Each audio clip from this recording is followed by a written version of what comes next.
Hello friend, आज आपण बनवणार आहे साजूक तुपातला गव्हाच्या पिठाचा शिरा। त्याच्यासाठी आपण घरी केलेलं साजूक तूप घेतलेलं आहे, 1-2 मोठे चमचे, आणि ते पातळ झालं की आपण 1 वाटीभर गव्हाचं पीठ घेतलेलं आहे आणि साखर घेतली, 1 वाटीला थोडीशी कमी घेतली।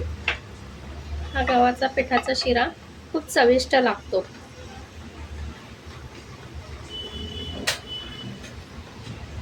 तूप पातळ झालं की आपण गव्हाचं पीठ टाकू आणि पटकन होतो आणि जास्त साहित्य नाही लागत। पूर्वी गव्हाच्या पिठाचा शिरा करायचे लोक, रव्याचा शिरा करण्याऐवजी गव्हाच्या पिठाचा शिरा करायचे। किंवा बाळंतीण बाईला वगैरे किंवा आजारी माणूस असेल त्याला असं साजूक तुपातला छान गव्हाचा शिरा, गव्हाच्या पिठाचा शिरा खाऊ घालतात। चव खूप छान लागते आणि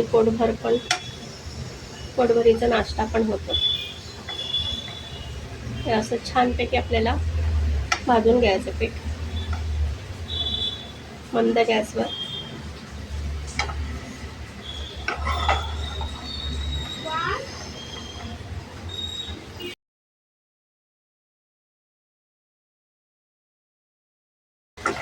आपल्याला सतत असा मंद गॅसवर हा चांगला लालसर होईपर्यंत भाजून घ्यायचं आहे पीठ। थोडा पीठ भाजायला आपल्याला वेळ लागतो, 7 ते 8 मिनिटं लागणार आहे। खरपूस भाजल्याशिवाय त्या शिऱ्याला छान चव येत नाही।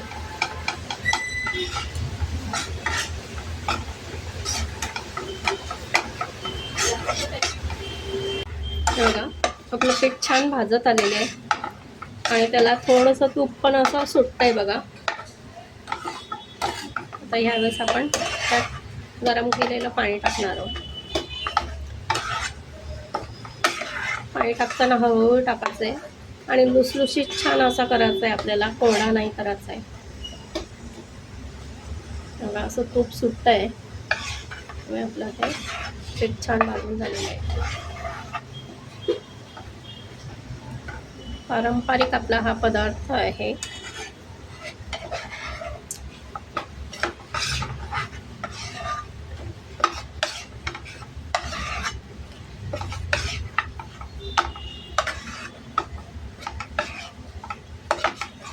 कलर बघा किती सुंदर झालेला आहे त्याचा,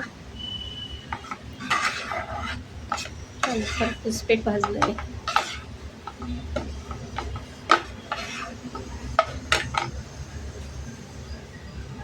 आपण ही वाटीने गव्हाचं पीठ घेतलंय तर 2.5 वाट्या आपण साधारण गरम पाणी करून टाकणार। पाणी हळूहळू टाकायचं आहे, नाही तर गाठ होणार।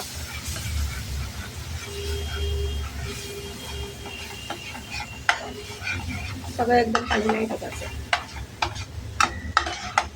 अशा गाठी मोडून घ्यायच्या।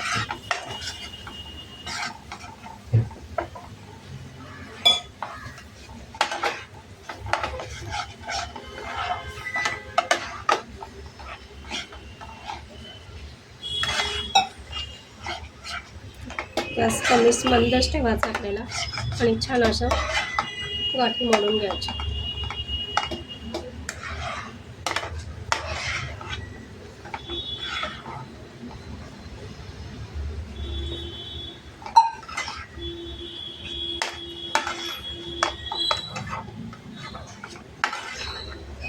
आपलं पीठ छान पाणी शोषून घेतले। आता आपण साखर घालूया।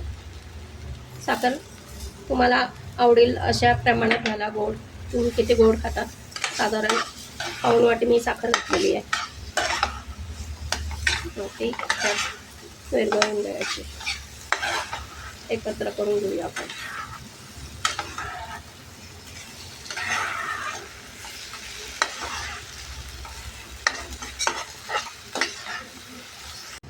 हे बघा, आपला छान पॅन सोडते शिरा। आपला शिरा तयार आहे, हेल्दी आणि पौष्टिक, पटकन होणारा।